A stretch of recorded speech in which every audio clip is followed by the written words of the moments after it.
Hello, guys, and welcome to a quick Colts mock draft.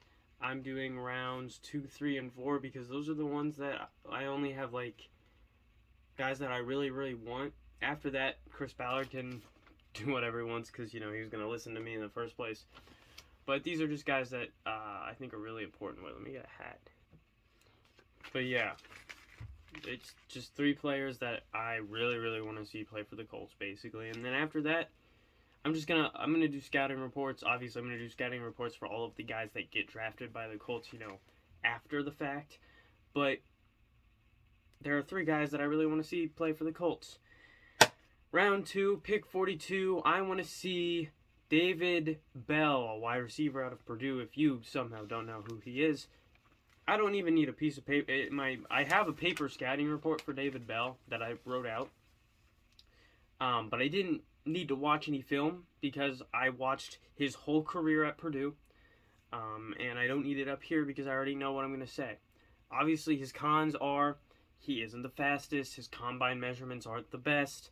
He isn't, the biggest. He's decently tall, but he's not super bulky.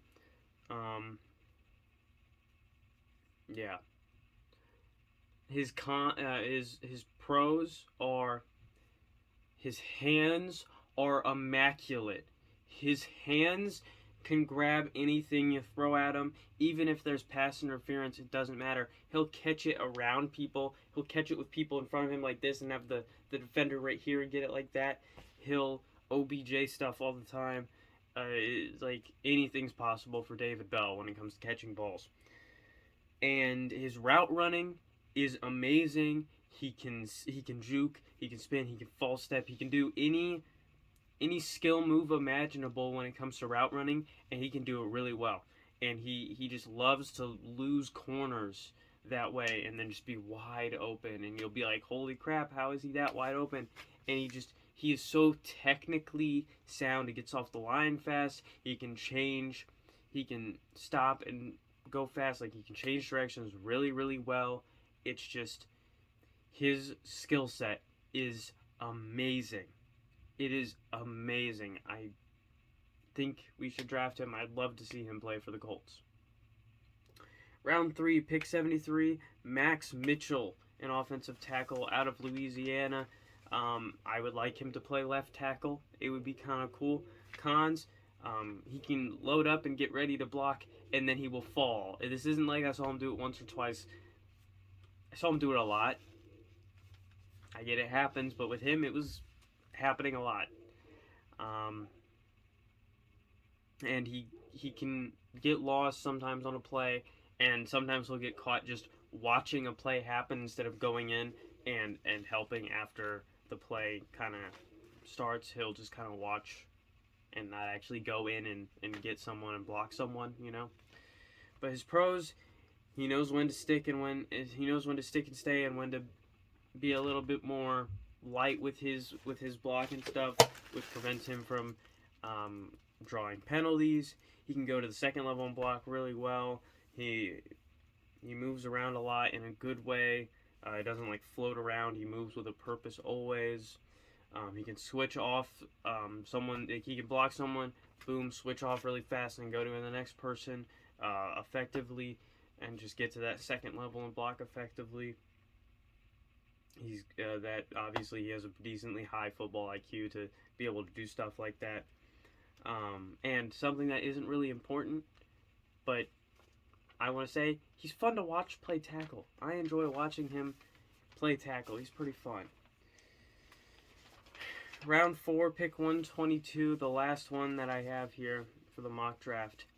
Bailey Zappi, a QB out of Western Kentucky.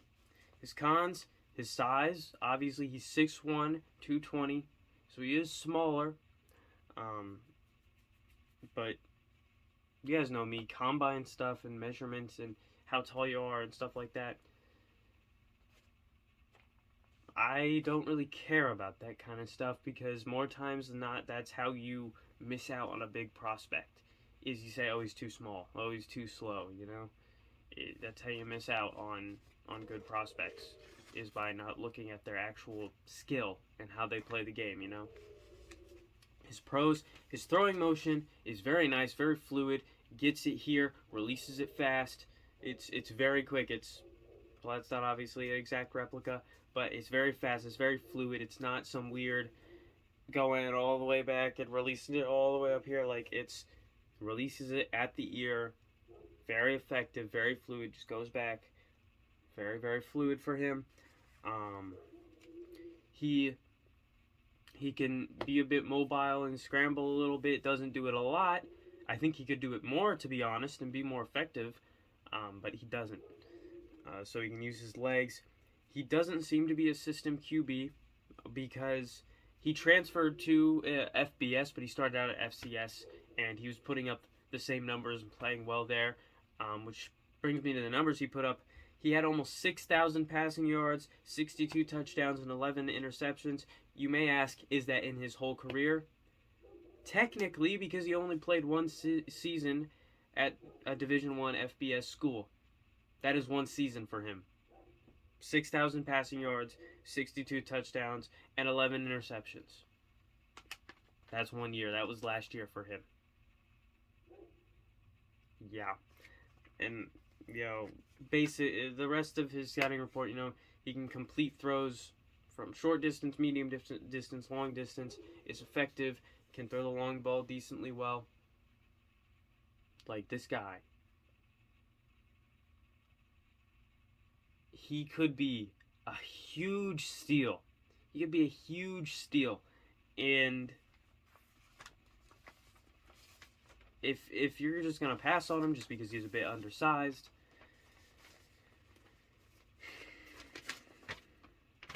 that's you're going to miss out on a good player, because oh my goodness, those numbers are insane no matter what level you're playing at, and he's doing it at the highest level of college football.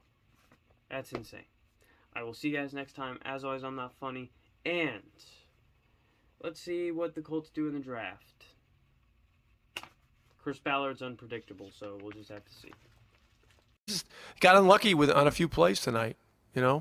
One of those plays, I thought he was standing still, but he just hit the shit out of that one guy, and the guy went flying. They blew the whistle, and they called it on him.